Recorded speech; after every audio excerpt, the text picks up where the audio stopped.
Even before we had the Conan license, we thought about what combat should be. Where should the MMO go? What should happen within the MMO genre? What would be exciting? What would be different?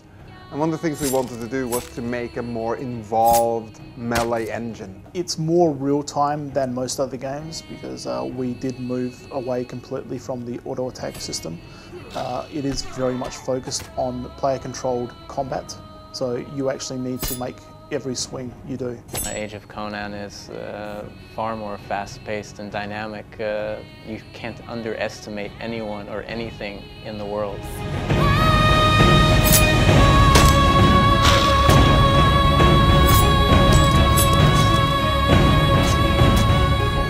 What we're trying to do with combat in Conan is to offer a more player-driven combat experience or interface.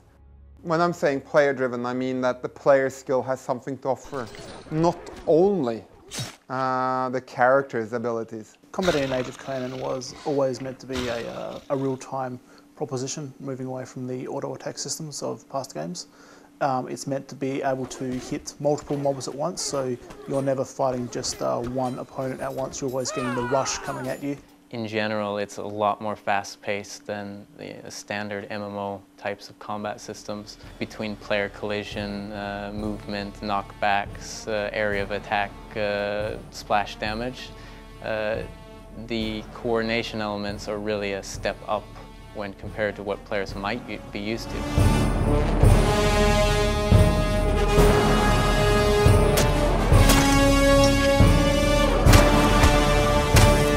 The width or the arc of the weapon actually indicates how many opponents you will hit. You will actually hit more than just your main primary target.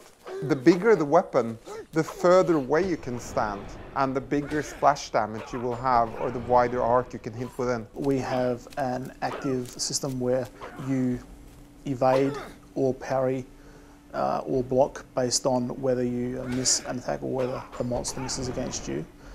We have an impact system and a really fun knockback system where you hit monsters far away. Of course, you then need to go rushing after them to follow up the attack, but it's always fun knocking stuff around. One of the key defensive elements are the shields. The defender, be it player or NPC, can allocate protection on various sides, and these protections match the attacking directions. So you have left side, right side, top/middle. But the shields are also used during group combat, because when you circle around your opponent, the shields swing with the opponent, basically. So, you know, if you attack someone from behind, their middle guard is always open.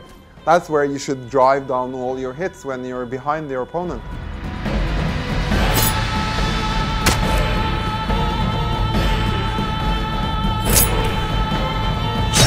Your group really has to work as a team to succeed, especially as things get hairier. When there's 3-4 NPCs running around you and they're doing special attacks, going for your healers, going for your range, your tanks are having to run around. It becomes a situation where you can't just stand around. You have to be moving, you have to be thinking, you have to be looking at your surroundings to determine what you need to do to make sure you can win. To really emphasize the brutality of the world, occasionally you'll also do fatality moves. If you do a fatality move, then for a short period of time after that, you'll sort of revel in the bloodlust of what you just did and gain a real big power increase, not only just for you, but for everyone in your team. So it's really beneficial to try and trigger off the fatalities, because then you can sort of hurry on to the next spawn and really lay into them.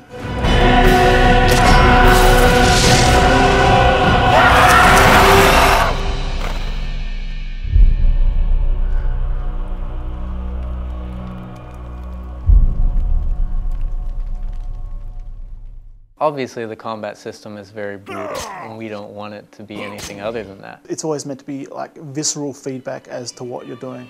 There's blood sprays, there's decapitations, there's disembowelings. There's lots of darkness to it. We could have had this type of combat experience in a much less violent setting, but this setting is dirty, it's gritty, it's a pulp, and we want people to feel like the destroyer wading through opponents.